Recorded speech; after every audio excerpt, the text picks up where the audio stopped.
Om Swastiastu, Om Guru Brahma, Guru Wisnu, Guru Dewo Maheshwara, Guru Saksat Param Brahma, Tasmaye Sri Gurawi Namaha. Mohon izin kepada para leluhur dewata bahwa hari ini saya akan berbagi khusus untuk para generasi muda dan juga mungkin bapak ibunya yang sedang mencari menantu. Jadi bahasan saya pada video ini adalah bagaimana cara untuk mendatangkan jodoh yang tepat. Video ini terlahir karena banyak sekali yang curhat dan juga bertanya, begitu juga teman-teman saya yang masih belum ketemu jodoh dan katanya takut umurnya lewat. Sebenarnya untuk bertemu jodoh dan untuk membangun sebuah keluarga itu bukan hal yang harus menjadi sebuah balapan atau harus di umur sekian gitu, sebenarnya enggak. Tapi alangkah baiknya ketika kita bisa prepare dan bisa bertemu jodoh yang sebenarnya pada usia yang tepat, pada waktu yang tepat, dan dengan orang yang tepat. Jadi sebenarnya memang jodoh itu ada campur tangan karma, ada campur tangan dari Tuhan. Tapi 80% adalah tanggung jawab kita sendiri. Jadi kalau sampai sekarang misalnya umurnya udah kepala 3 gitu, belum dapet jodoh, jangan salahin Tuhan. Itu berarti kamu kurang eksplorasi diri dan juga kurang luas pergaulannya. Itu. Ini hal yang penting. Jadi biar kita nggak salah fokus, karena biasanya kita fokusnya adalah keluar, nyari jodohnya. Duh, kapan ini? Siapa ini? Kok saya belum dapat jodoh? Sama seperti yang berpikir, kok saya belum dapat anak? Jadi mikirnya tuh jauh keluar diri. Sama seperti itu.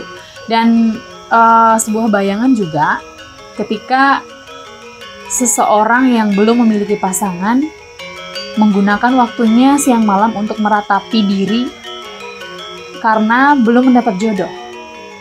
Di satu sisi, orang yang sudah menikah karena setiap hari berantem, memikirkan yang nggak punya pasangan tuh kayaknya enak ya, hidupnya bebas, nggak ada yang ngatur gini gitu. Kemudian yang udah menikah tapi belum punya anak, mereka berpikir, kok saya belum punya anak ya? Lama sekali dan menggunakan waktunya untuk meratapi itu. Sedangkan ada di lain sisi yang sudah dikaruniai banyak anak, tapi dia stres karena anaknya sakit, anaknya rewel, harus ngempu, harus ngajak dia gini gitu. Dan kapan semua ini akan berakhir? Ternyata semua itu akan berakhir ketika kita mensyukuri apa yang kita miliki saat ini dan tetap berjuang menjadi versi terbaik dari diri kita pada fase mana kita sedang berada di saat ini. Gitu. Kita terlalu sering untuk tergrab, pikiran kita sering terbawa keluar untuk membandingkan diri dengan orang lain. Oleh karena itu kita selalu membuat ukuran sendiri. Jadi sepertinya kalau saya seperti dia pasti akan bisa bahagia. Kalau saya punya ini pasti akan bahagia. Itu yang biasanya membuat kita sering kecewa dan sakit hati. Nah, kembali lagi ke bahasan pertama, yaitu tentang jodoh.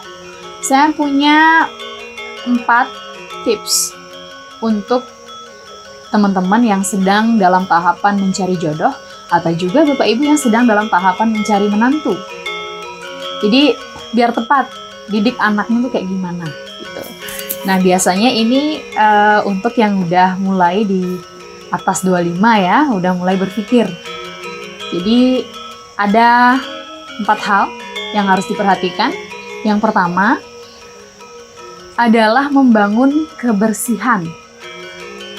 Kebersihan secara fisik. Jadi agar ketemu orang yang tepat, kita harus bersih dulu. Bersih itu dalam artian gini, tahu bagaimana grooming yang tepat. Kemudian kita paham untuk menjaga kesehatan fisik, dan juga look-nya itu seperti apa, gitu. Jadi ini tidak terlepas dari bagaimana kosmik mengantarkan orang yang tepat ke dalam perjalanan hidup kita. Kemudian harus paham, bukan hanya diri kita yang bersih, tapi apa yang kita lakukan bersih nggak? Terus pas ada orang bertamu ke rumah kita, bersih nggak rumahnya? Itu juga penting, nanti biar nggak mereka ilfil. Baru kenal sama seseorang, kemudian karena kita jorok gitu, jadi ilfil, nggak jadi deh sama dia, kayaknya aku nggak yakin, biar nggak ada bahasa seperti itu. Karena kebersihan itu adalah, orang bilang, bagian dari bakti, bagian dari iman. Jadi untuk bisa berinteraksi dengan baik dengan orang lain, jadi kita harus membangun percaya diri dengan tampil bersih, tampil semaksimalnya, dan juga kita nyaman dengan diri kita sendiri. Selain kebersihan itu, ada hal yang kedua, yaitu kecerdasan pikiran. Jadi kalau udah bersih, udah tampan, udah cantik, tiba-tiba diajak ngobrol nggak nyambung, kira-kira masih tetap lanjut nggak? Itu kecerdasan pikiran itu adalah kalau menurut saya sih syarat yang mutlak. Karena untuk memilih seseorang masuk ke dalam hidup kita, itu adalah membangun hubungan persahabatan. Jadi mikir, kira-kira bisa nggak sahabatan sama dia seumur hidup? Gitu. Dan cara untuk mencerdaskan pikiran itu yang mutlak adalah pertama harus baca buku. Gali pemahaman, gali pengetahuan sebanyak-banyaknya tentang apapun yang Anda minati. Tentang hal-hal yang sifatnya umum. Tentang hal-hal yang sifatnya leisure juga boleh. Jadi mau traveling kemana, terus daerah-daerah surrounding, daerah-daerah sekitar kita, seperti pengetahuan umum dan khusus, itu harus lebih perdalam lagi.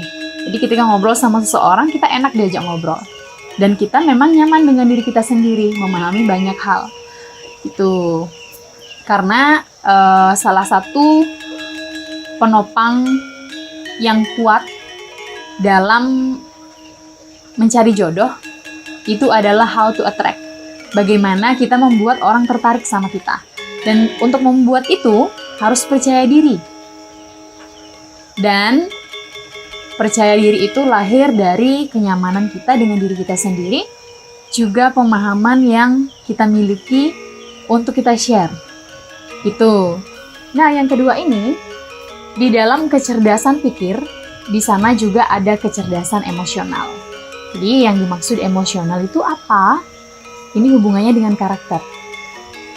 Jadi kita harus paham bagaimana harus berinteraksi sama orang lain. Bahkan bukan hanya dengan orang yang kita target, bukan hanya dengan orang itu saja. Karena ketika sudah masuk ke dalam lingkup hubungan, relationship, kita tidak bisa hanya dealing with satu orang. Karena ujung-ujungnya kita pasti akan dealing with banyak orang. Pertama, kita harus deal dengan diri kita sendiri. Baru bisa deal sama orang yang menjadi calon pasangan. Setelah deal berdua, masih ada banyak behind the scene. Ada keluarganya, ada sosial, ada masyarakat, ada teman-temannya, dan lain sebagainya. Dan bahkan, apalagi ketika seperti kita di Bali, terus baru menikah, harus tinggal bersama mertua. Harus tinggal bersama ipar. Nah, kebayang nggak kalau di sini kita tidak memiliki kecerdasan emosional yang kita pahami bagaimana berinteraksi sama orang lain. Jangan-jangan nanti sedikit-sedikit kita tersinggung. Apa yang dibilang sama rekan-rekannya, apa yang disampaikan ke kita, maksudnya baik, malahan kita tersinggung dan menganggap itu adalah sebuah hal yang menyakitkan.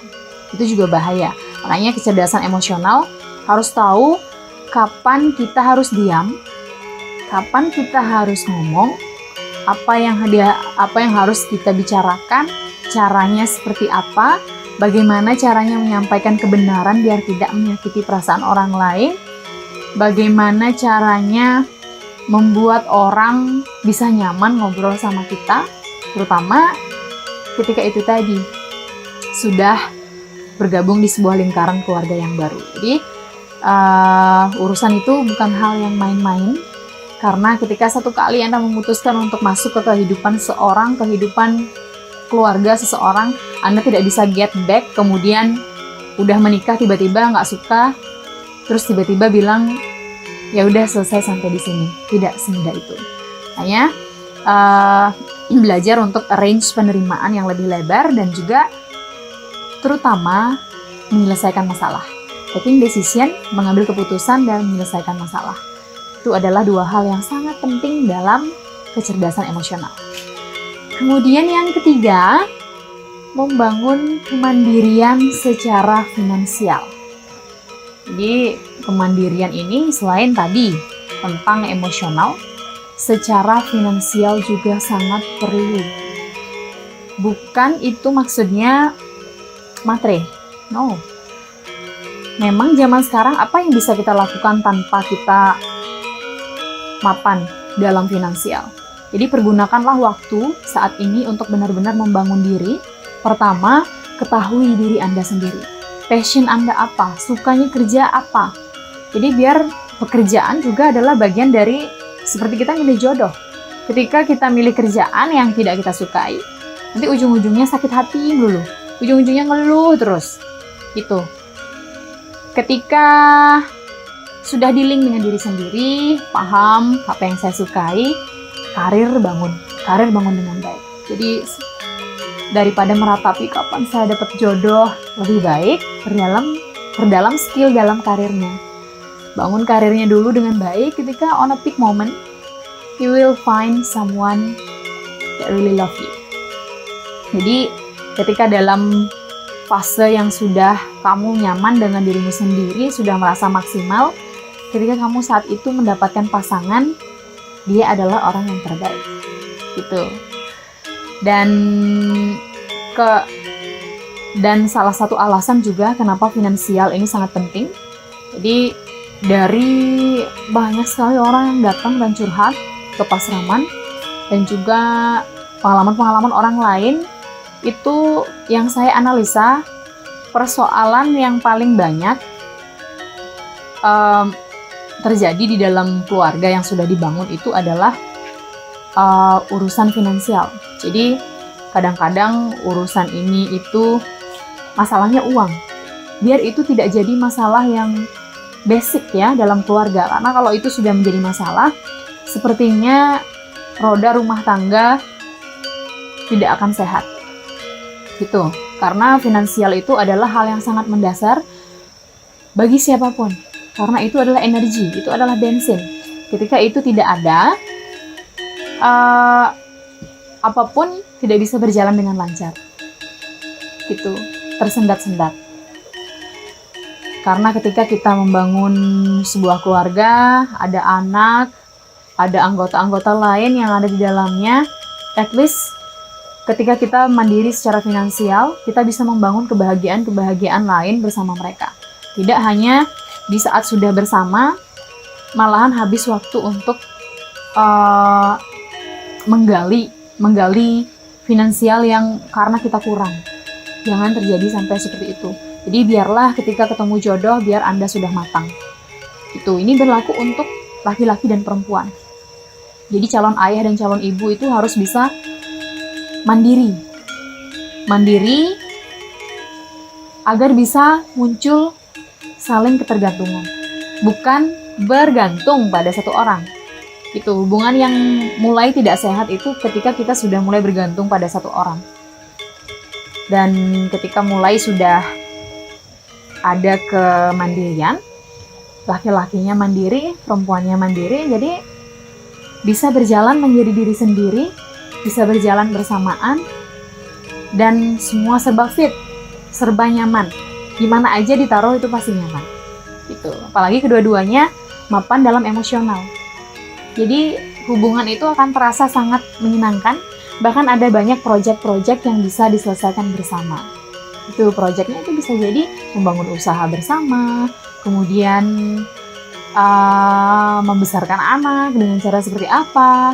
Itu semua on discussion di antara orang yang sudah matang. Itu enak sekali dibandingkan kita sendiri yang ngomong tapi pasangan kita diam karena nggak ngerti. terus kita running itu sendiri. Atau sebaliknya, pasangan kita aktif, tapi kita nggak bisa mengimbangi, itu juga nggak enak banget. Gitu. Jadi sangat penting untuk membangun finansial sebelum bertemu jodoh. Jadi salah satu benefit dari membangun kemandirian finansial ini adalah nanti ketika Anda sudah siap untuk menikah, tidak lagi berpikir untuk meminta dana dari orang tua. Apalagi sampai menggunakan sertifikat warisan, kalau punya warisan, untuk mencari uang untuk biaya nikah.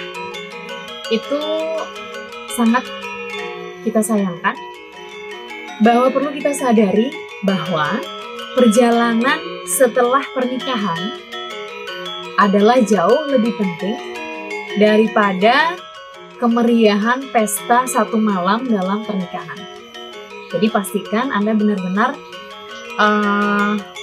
mempertimbangkan itu dengan baik, budgetingnya benar-benar tepat, jangan sampai habis-habisan untuk satu hari, tapi kemudian setelah pernikahan kita membayar itu dengan kerja keras kita, dan juga mempertaruhkan keharmonisan di dalam keluarga yang baru kita bangun.